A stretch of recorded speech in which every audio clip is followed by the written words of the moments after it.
जब भी हम पीताम्बरा देवी या बगलामुखी माँ की बात करते हैं या सुनते हैं तो हमारे मन में सिर्फ कुछ एक भाव ही आता है, जैसे शत्रु बाधा हो, कोई आप परेशान कर रहा है उसका सम्मान करना हो, या आप कोर्ट केस में फंसे हो, आपको उनसे छुटकारा चाहिए। तो हम सिर्फ इतने लिमिटेड चीज़ों के लिए ही माँ बगलामुखी को याद करते हैं। तो क्या ये सही है? इन चीजों के लिए तो आपको याद करना ही नहीं चाहिए। पीताम्बरा देवी क्यों नहीं याद करना चाहिए? या इस जन्म के कोई कर्म है जिनकी वजह से आपके ऊपर कोर्ट केस हुआ है, आप इन पाप कर्मों के फल को काटने के लिए पीताम्बरा को याद करते हो। माँ पीताम्बरा कुछ क्षण के लिए उस पाप कर्म को काट देगी। उनको गहन से उनकी शक्ति को समझने की, उनका आशीर्वाद, उनकी कृपा प्राप्त करने की, तो क्या वो भी ये साधना कर सकता है? साधना खेल का विषय नहीं है ये।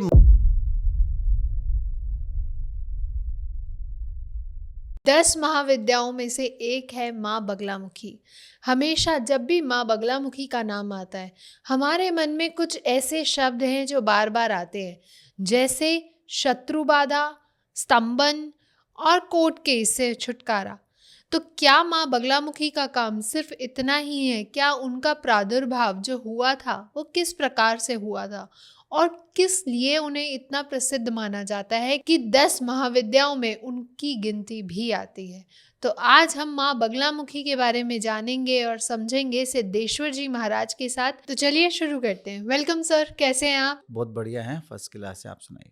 बिल्कुल बढ़िया सर। तो आज का जो टॉपिक है वो बहुत खास है, क्योंकि आज हम बात करेंगे माँ बगलामुखी की। 10 महाविद्याओं में इन्हें क्यों इतना महत्वपूर्ण माना गया है? जो माँ बगलामुखी है वो 10 महाविद्याओं में 8वें नंबर पर ये आता है जी। ये 8वीं महाविद्या के रूप में है, और इसको स्तंभन की देवी या पीताम्बरा भी कहा जाता है। इसका जो मतलब जो 10 महाविद्या है उसके अंदर बहुत विशेष स्थान है इसका ना।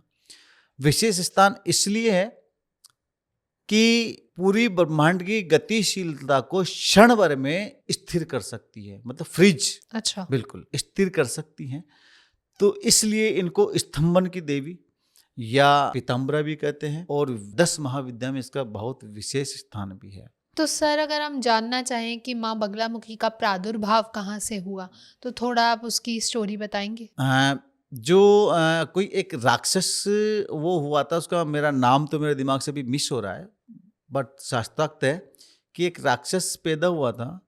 उस राक्षस ने घोर तपस्या की, और तपस्या करने के बाद में जब वो मतलब ब्रह्मा जी प्रकट हुए, क्योंकि राक्षस लोग ब्रह्मा जी की तपस्या करते हैं ना। शंकर तो बहुत देर में प्रसन्न होते हैं जी। और विष्णु भी टाइम लग जाता है। विष्णु की तो राक्षस करते ही नहीं, क्योंकि विष्णु तो राक्षसों की मृत्यु का कारण बनते हैं, ठीक है ना, तो वो करते नहीं है। ब्रह्मा जी की तपस्या की। ब्रह्मा जी की तपस्या करने के बाद जब ब्रह्मा जी प्रसन्न हुए कि पुत्र मांगो, हमसे क्या मांगते हो, हम आपकी जो साधना है उससे प्रसन्न है। तो इसने बोला कि मुझे ऐसा वर दीजिए कि जिसको भी मैं इस जबान से कुछ बोल दूं वो सत्य हो जाना चाहिए। अच्छा। अब ये बोलने लगा वहां से, और ब्रह्मा जी ने बोला तथास्तु, अपना काम करो, कोई दिक्कत नहीं, हमने वर दे दिया है।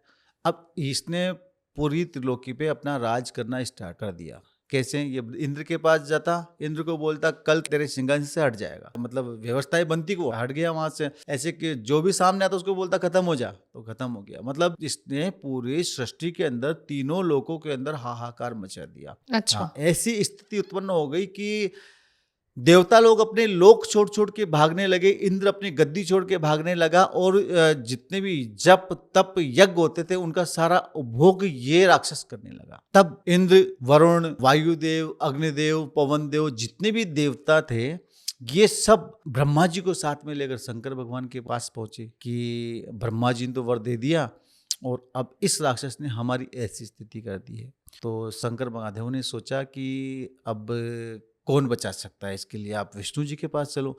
तो ये सब विष्णु जी के पास चले गए।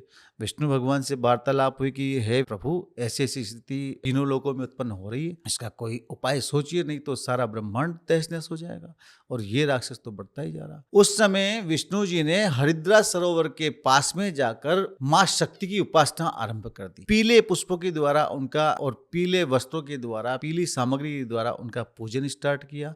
जब तपस्या से देवी प्रसन्न हुई तो उस हरिद्रा सरोवर से पीताम्बरा देवी का प्रादुर्भाव हुआ, जिसको आज हम बगलामुखी के नाम से जानते हैं। उस पीताम्बरा देवी की जब सभी देवी देवताओं ने मिलकर स्तुति आरंभ की, उनकी स्तुति सुनने के बाद में पीताम्बरा ने बोला कि मुझे क्यों याद किया है, मैं आपसे सभी देवी देवताओं से प्रसन्न हूँ, आप मुझे बताओ क्या करना है। तो भगवान शंकर, भगवान विष्णु और भगवान ब्रह्मा ने बोला कि आप हमारी खुशी के लिए, हमें इस राक्षस के भय से बचाने के लिए इस राक्षस का वध कीजिए। तब पीताम्बरा ने उस राक्षस का पीछा किया। जब समुद्र में चली गई तो वहां जाने के बाद में जब वो उसके जबान से कुछ बोलने ही वाला था, उससे पहले पीताम्बरा ने उसकी जबान को पकड़कर खींचा और उसका स्तंभन वहीं कर दिया। वहीं करके उसको मुष्टि का जो उसका मुदगर था, मुदगर से उसकी जबान को काट के और उसको एक तरफ फेंक दिया। उसके बाद में उस जो राक्षस था उसकी मृत्यु हुई। तो इस प्रकार से माँ पीताम्बरा देवी का प्रादुर्भाव हुआ और माँ पीताम्बरा देवी को पीले वस्त्रों से, पीले पुष्पों से, पीले सामग्री से पूजा जाने लगा और उसके बाद में सभी देवी देवताओं ने मिलकर माता की स्तुति की। इस प्रकार से जो पीताम्बरा देवी है, इसका प्रादुर्भाव। लेकिन जब भी हम पीताम्बरा देवी या बगलामुखी माँ की बात करते हैं या सुनते हैं तो हमारे मन में सिर्फ कुछ एक भाव ही आता है, जैसे शत्रु बाधा हो, कोई आप परेशान कर रहा है उसका स्तंभन करना हो, या आप कोर्ट केस में फंसे हो, आपको उनसे छुटकारा चाहिए। तो हम सिर्फ इतने लिमिटेड चीज़ों के लिए ही माँ बगलामुखी को याद करते हैं। तो क्या ये सही है? क्या होता है मैडम जी कि मतलब इन चीजों के लिए तो आपको याद करना ही नहीं चाहिए पीताम्बरा देवी। क्यों नहीं याद करना चाहिए? क्योंकि ये सब आपके कर्म के फल हैं। जी। या तो आपके प्रारब्ध के कोई कर्म है या इस जन्म के कोई कर्म है, जिनकी वजह से आपके ऊपर कोर्ट केस हुआ है, जिनकी वजह से आपके बच्चे अपंग हुए हैं, जिनकी वजह से आपके घर के अंदर दरिद्रता आई है, जिनकी वजह से आप दुख पा रहे हो, कष्ट पा रहे हो, ये सब आपके पाप कर्मों के फल हैं। आप इन पाप कर्मों के फल को काटने के लिए पीताम्बरा को याद करते हो। माँ पीताम्बरा कुछ क्षण के लिए उस पाप कर्म को काट देगी, बट वो वहां से हटके वो पाप कर्म कहीं ना कहीं दूसरी जगह जाके जुड़ जाएंगे। वो आपके आने वाली पीढ़ी को नुकसान करेंगे।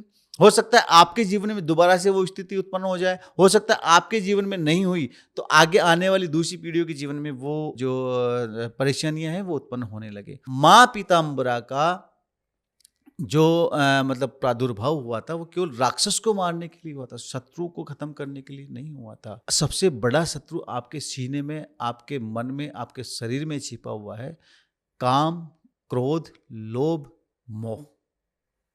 ये सबसे बड़े शत्रु हैं आप जी। ये शत्रु अगर आपके खत्म हो जाते हैं तो आपका जीवन स्वच्छ और निर्मल हो जाएगा। और लोग इन शत्रुओं को खत्म करने की अपेक्षा माता बगलामुखी का पूजन करते हैं, माता बगलामुखी का पूजन करवाते हैं, ठीक है ना।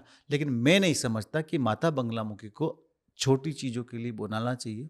मैं समझता हूँ कि माता बगलामुखी की साधना, माता बगलामुखी की पूजा आपके शरीर में, आपके जीवन में काम, क्रोध, लोभ, मोह और मोक्ष की प्राप्ति के लिए करना चाहिए। तो अगर आपके अकॉर्डिंगली इसका मेन उद्देश्य क्या होना चाहिए? मेरे अकॉर्डिंग अगर मेरे विचार से देखा जाए कि बगलामुखी की साधना क्यों करनी चाहिए, बगलामुखी की साधना किस लिए करनी चाहिए, तो उसके लिए है कि एक आपके जो मानसिक स्थिरता, मानसिक जो आपके विचार आते हैं, आप यहाँ बैठे हो मेरे साथ पॉडकास्ट कर रहे हो और दिमाग जा रहा है घर पे मम्मी ने चाय बनाई नहीं बनाई, तो ये दिमाग की स्थिरता, इस दिमाग को स्थिर करने के लिए, मन की शांति के लिए, हृदय की शांति के लिए और शरीर के स्तंभन के लिए कि शरीर की इंद्रियां हमारे वश में रहें, इस स्तंभन के लिए माँ बगलामुखी की साधना करनी चाहिए, ना कि किसी को नुकसान पहुंचाने के लिए। मेरा तो विचार ये होता है। तो किस परिस्थितियों में माँ को याद करना चाहिए या माँ की उपासना करनी चाहिए?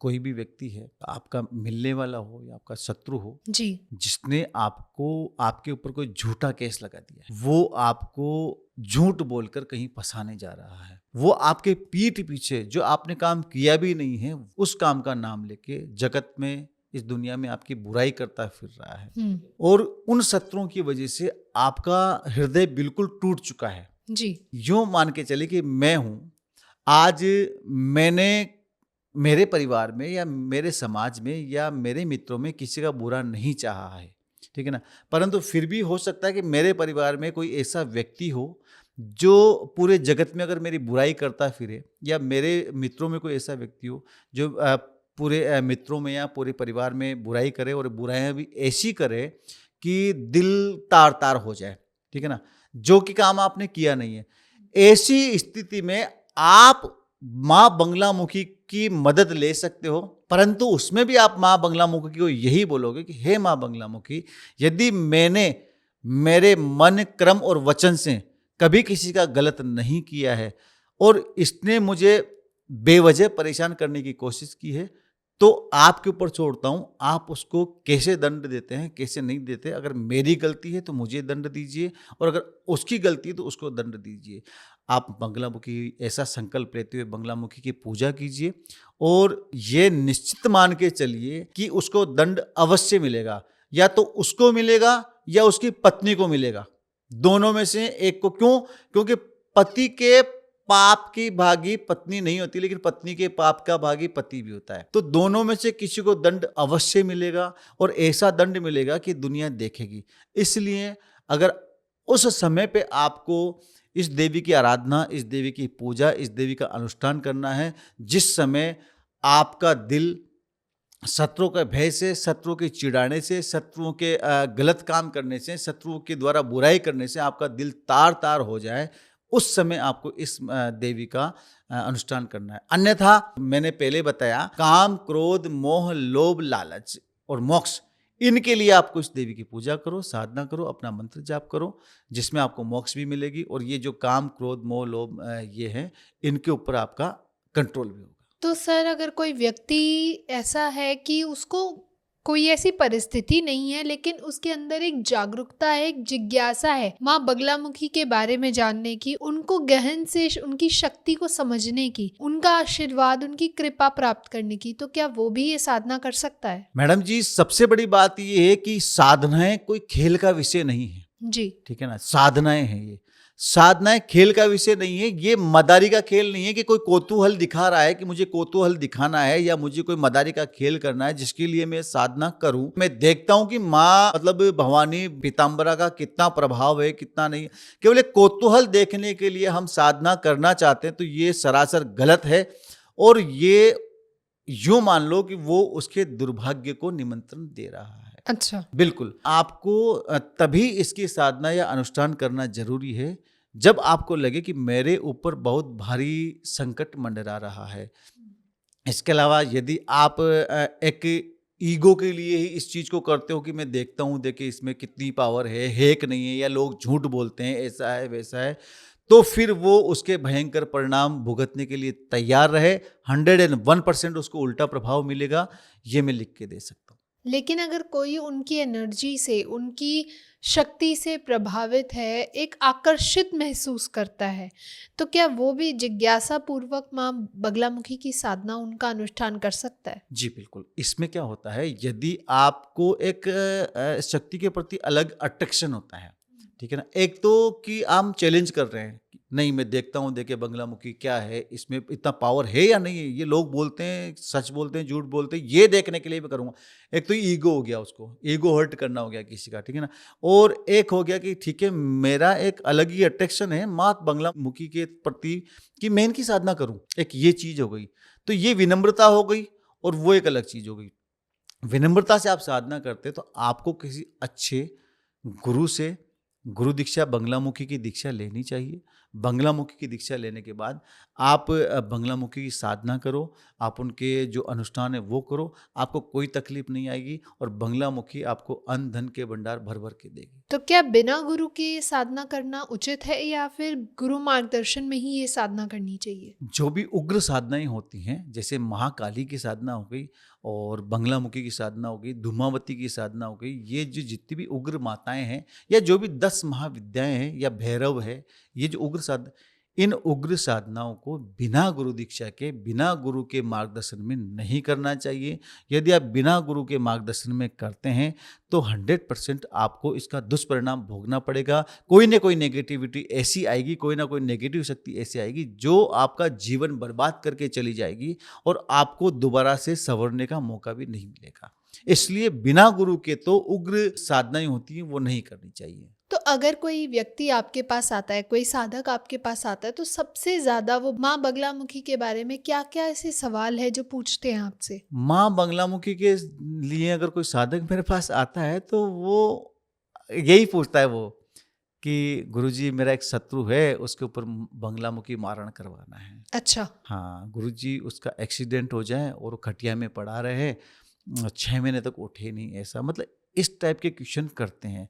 परंतु आज तक मेरी तंत्र लाइफ के अंदर अब तक मैंने बंगलामुखी छोड़ के कोई भी उपाय हो, कभी किसी का मारण या किसी का ऐसा करवाना या किसी आता सब है। अगर हमारी जान पे बनाए तो हमें करना पड़ेगा, ठीक है ना? क्योंकि अगर आपके घर के अंदर बंदूक रखी है, रखी है, तो अगर आपके घर के अंदर कोई चोर या डकैत कोई आ रहा है और वो आपको मारने के लिए सामने बंदूक उसने लगा दी, तो आपको चलाना ही पड़ेगा। तो आत्मरक्षा के लिए हमारे पास में वो चीजें रखी होती हैं, परंतु हम किसी का अहित नहीं करते हैं। तो लोग यही सोचते हैं कि बंगलामुखी, अरे यार अपने शत्रु का वो करवाना है, चलो गुरुजी के पास चलते हैं, बंगलामुखी का हवन करवा लेंगे। तो लोग शत्रुओं के बारे में ज्यादा सोचते हैं, विद्वेषण करवाना है किसी का कि गुरुजी उन दोनों के बीच में लड़ाई झगड़ा करवाना है, उच्चाटन करवाना है कि गुरुजी ये मकान हमें खाली चाहिए, तो हम इस मकान पर कब्जा करना चाहते हैं या मकान बिकवाना चाहते हैं, ये मकान, इसको उच्चाटन बोलते हैं कि जगह छुड़वा देना किसी की।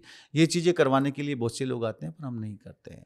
यही सवाल बाजार से उठकर आते हैं हमारे पास। तो जो व्यक्ति या जो साधक हर समय पीले वस्त्र धारण करे होता है, पीला फूल, पीला ही सामग्री यूज कर रहा है, तो क्या वो जरूरी है कि वो बगलामुखी माँ की ही साधना कर रहा हो? देखिए जी, क्या होता है कि अब ये ज़रूरी हम नहीं समझ सकते कि मतलब कोई भी पीले वस्त्र धारण करके पूजा कर रहा है। हो सकता है कि वो विष्णु भगवान की पूजा कर रहा हो। हम्म। विष्णु भगवान भी पीले वस्त्रों से खोज सकते हैं। हो सकता है वो जो नारायण भगवान होते हैं, जो ऊपर विष्णु से भी ऊपर हैं, उनकी अगर वो पूजा कर रहा हो सकता है वो बृहस्पति भगवान की पूजा कर रहा हो। हम क्यों सोच लें कि वो बंगलामुखी की ही पूजा कर रहा है, ठीक है ना? सही बात तो है। ऐसा नहीं है। बहुत से ऐसे मतलब जो देवी और देवताएं हैं जिनकी पीले वस्त्रों के अंदर पूजा की जाती है। और पीला पुष्प तो गुरु को भी चढ़ाया जाता है, गुरु को भी पीले वस्त्रों में आप बैठ के पूजा कर सकते हो, ठीक है ना? तो बृहस्पति गुरु ही हो गया। तो कहने का मतलब ये है कि पीले वस्त्रों का मतलब ये नहीं होता कि आप बंगलामुखी की ही पूजा कर रहे हैं। बंगलामुखी की विशेष पूजाओं में पीले वस्त्र धारण किए जाते हैं, परंतु ये नहीं कि प्रत्येक पीले वस्त्रधारी व्यक्ति बंगलामुखी का साधक। तो अगर कोई शुरुआत करना चाहता है, साधक माँ बगलामुखी की उपासना करना चाहता है, तो उसे शुरुआत कहाँ से करनी चाहिए? यदि कोई साधक बंगलामुखी की साधना या बंगलामुखी के अनुष्ठान का शुरुआत करना चाहता है, तो वो एक योग्य गुरु से मिले और उसमें देखे कि वो पात्रता उसके अंदर है कि हाँ वास्तव में वो गुरु बनने के लायक है। और गुरु से मिलने के बाद उनसे आप गुरु दीक्षा लीजिए।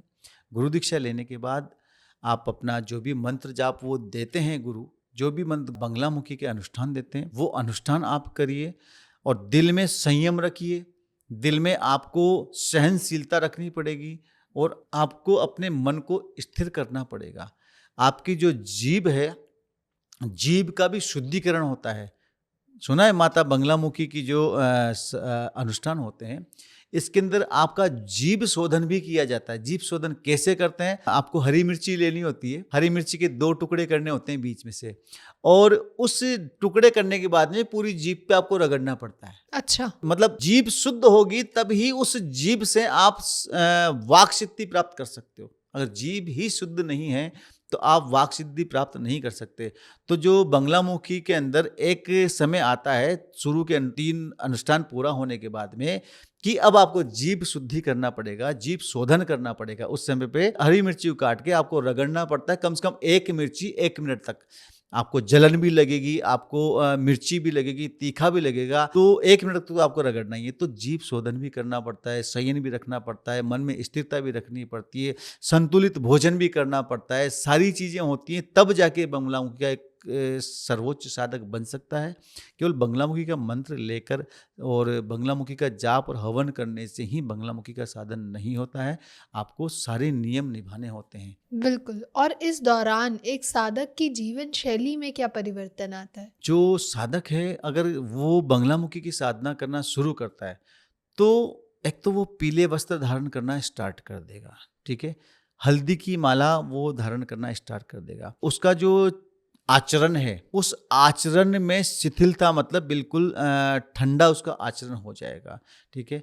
वो सच बोलने लगेगा, वाक सिद्धि उसको मिलने लगेगी और उसके अंदर किसी भी जीव के प्रति कठोरता नहीं रहेगी। हालांकि बंगलामुखी माता जो है वो कठोर है, बंगलामुखी माता जो है वो कठोर है, और लोग बोलते हैं कि जिसकी साधना करोगे आपका मन भी वैसा ही होने लगेगा, लेकिन नहीं है। माता माता ही होती है।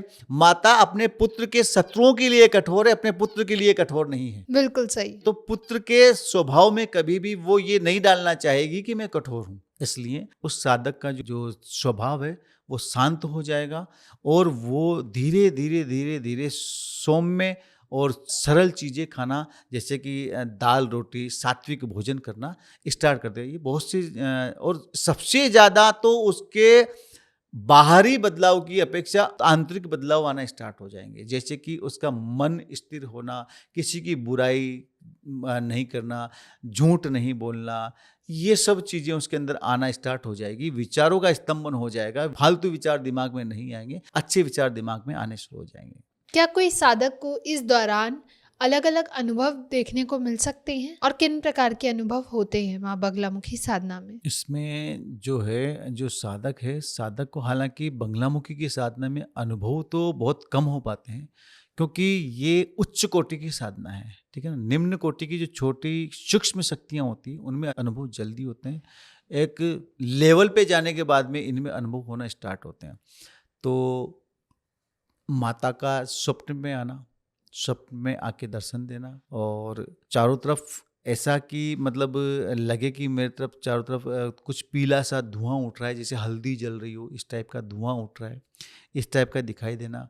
प्लस इससे ज़्यादा बदलाव आपको आपके सामने आपका जो जीवन है उसके अंदर आपको अनुभव मिलेंगे। जैसे कि आपके जो शत्रु हैं, जो पहले आपको तिरछी आंखों से देखते थे, वो आपको नरम दिल से बात करना स्टार्ट कर देंगे। जो आपके सामने जो मतलब क्रोधित होकर बात करते थे, जो आपकी बात करना पसंद नहीं करते थे, वो आपकी तारीफ करना स्टार्ट कर देंगे। आपके चारों ओर का जो वायुमंडल जो है वो स्वच्छ और निर्मल होने लगेगा। आपके घर की कांति बिल्कुल स्वच्छ हो जाएगी, निर्मल हो जाएगी। आपके घर के अंदर जो ग्रह क्लेश होते थे वो धीरे धीरे कम होना स्टार्ट हो जाएंगे। आपके घर के अंदर दरिद्रता निवास नहीं करेगी। ये सब चीज़ें बंगलामुखी के साधक के घर के अंदर, बंगलामुखी के साधक के जीवन के अंदर आना शुरू हो जाती है जब वो साधना करना स्टार्ट करता है। तो क्या हर समस्याओं के लिए माँ बगलामुखी को याद करना, क्या ये सही है, या हर समस्याओं के लिए अलग अलग साधनाएं करना, क्या वो उचित होता है? हर समस्या के लिए हम बंगलामुखी को ही याद नहीं कर सकते, है ना। सबका अपना अपना कार्य होता है, ठीक है ना। आज अगर आपका पेट दर्द होता है तो आप सिर दर्द की गोली नहीं ले सकते वहाँ पर, जी बिल्कुल। वहाँ वही गोली काम करेगी, ठीक है। यदि कोई हमें लगता है कि हमारी परेशानी जो है वो उग्र रूप की है या कुछ भारी परेशानी है, तो उस जगह आप बंगलामुखी का यूज कर सकते। जैसे कि अभी चर्चा चल रही थी, अगर आप बेवजह, आपके ऊपर कोर्ट केस किसी ने कर दिया है, बेवजह आपको कोई परेशान कर रहा है, बेवजह आपकी कहीं बुराई कर रहा है, या आपसे शत्रुता कर रहा है, या आपके ऊपर अनहोनी घटनाएं कर रहा है, तो आप उनके लिए बंगलामुखी माता का उपयोग कीजिए। यदि आपके घर के अंदर कोई नेगेटिविटी ऐसी है, कोई किया कराया, टोना टोटका, तंत्र मंत्र ऐसा कुछ है, तो आप भैरव की साधना कीजिए, ठीक है। इसके अलावा आपके घर के अंदर कोई प्रेत बाधा है, कोई बाहर का कोई ऐसा प्रेत शक्ति किसी ने छोड़ दी है, या कोई ऐसी कोई प्रेत की प्रॉब्लम है, तो उसके लिए आप महाकाली की या बजरंग की साधना कीजिए। और आपको चाहिए कि मुझे वाक सिद्धि मिले, तो वाक सिद्धि के लिए फिर आप जैसे अपना क्या कहते हैं, ये करणी पिशाचनी टाइप की साधनाएं होती हैं, और अपने इष्ट की साधना होती है, वो साधनाएं करें। तो अलग अलग कार्यों के लिए अलग अलग साधनाएं हमारे पास में, उस कहते हैं कि वो ऑप्शंस मौजूद है। बंगलामुखी को हम हर कार्य में नहीं ले सकते। उग्र समस्याओं के लिए उग्र रूप और सौम्य समस्याओं के लिए सौम्य रूप अपन ले सकते तो अगर कोई साधक आपके पास आता है और कहता है कि आपके द्वारा उसने बगलामुखी साधना करनी है, तो आप उसे सबसे पहले क्या समझाते हैं? हैं। यदि कोई बंगलामुखी का साधक हमारे पास आता है, वो कहता है गुरुजी हमें बंगलामुखी की साधना करनी है, तो सबसे पहले हम उसको ये समझाएंगे कि आपके मन को, आपके चित्त को आपको शांत रखना है, पहला। दूसरा, आपको संयम बनाए रखना है। साधना के अंदर संयम बहुत जरूरी है, ठीक है। तीसरा, आपको आपकी जो बैठक है वो कम से कम 2 घंटा होना चाहिए। एक जगह बैठ के जाप करने की जो बैठक है 2 घंटा होना चाहिए। प्लस आपकी जो इंद्रियां हैं शरीर की, वो इंद्रियां आपके वश में होना चाहिए। ये सब कुछ गुण आपके अंदर है तो फिर हम आगे उसको बंगलामुखी की साधनाएं, बंगलामुखी के अनुष्ठान अगर वो चाहे तो हम करवाने के लिए तैयार हैं। ये सब चीज़ें हम पहले उनको बताते हैं और इन सब चीज़ों के लिए वो यस करते हैं, तभी हम उनको आगे का रास्ता दिखाते हैं। और अगर अंत में मैं आपसे यही पूछना चाहूँगी कि अगर कोई बगलामुखी साधना करना चाहे लेकिन फिर भी अंदर मन में एक डर है, तो आप उन्हें क्या सलाह देंगे? डर केवल अज्ञानता का होता है। जो अज्ञानी है, जिसके पास ज्ञान नहीं है, तो अज्ञानता से ही डर फैलता है। और अगर आप माँ बंगलामुखी की बात करें तो मैंने अभी बताया है कि माँ बंगलामुखी अपने बच्चे के शत्रुओं के लिए शत्रु है, परंतु माँ का वात्सल्य अपने बच्चे के लिए बहुत ज्यादा झलकता है। और घर में भी आप देखोगे तो आज की डेट में भी जितने बच्चे माँ के प्यारे होंगे ना, तो पिताजी के प्यारे नहीं होते हैं, ठीक है ना। तो माँ तो जो है बंगलामुखी वो वात्सल्यमयी माँ है, परंतु फिर भी हम चाहें कि मतलब हमें अगर इसकी साधना करनी है तो इससे डरने की आवश्यकता नहीं है। आप अपनी नीयत को वश में रख के और ईमानदारी से स्वच्छ और निर्मल होकर बंगलामुखी माता की साधना करते हैं तो आपके जीवन को बदलने में समय नहीं लगेगा और आपका जीवन सौम्य तरीके से बदलता हुआ चला जाएगा। Okay, thank you so much sir, बहुत मज़ा आया आज आपसे बात करके एंड आई होप हमारी ऑडियंस को भी मज़ा आया हो और उसने भी जाना हो माँ बगलामुखी सिर्फ स्तंभन की देवी या शत्रु बाधा के लिए नहीं है। उनके जो कार्य हैं वो बहुत अलग हैं, वो आपको पूरी तरीके से बदल देती हैं। आपके मन के जो शत्रु हैं, आपके अंदरूनी शत्रु, उन पे नियंत्रण करना, उन पे स्तंभन करना, ये उनका काम है। तो ऐसे ही पॉडकास्ट के लिए हम मिलते रहेंगे। अगर अभी भी आपके मन में कोई डाउट है, कोई प्रश्न है या आप कोई साधना करना चाहते हैं तो आप नीचे दिए गए नंबर्स पे संपर्क करके हमें हमारे से सारी जानकारी आप ले सकते हैं। तब तक के लिए स्टे हैप्पी, स्टे सेफ। धन्यवाद।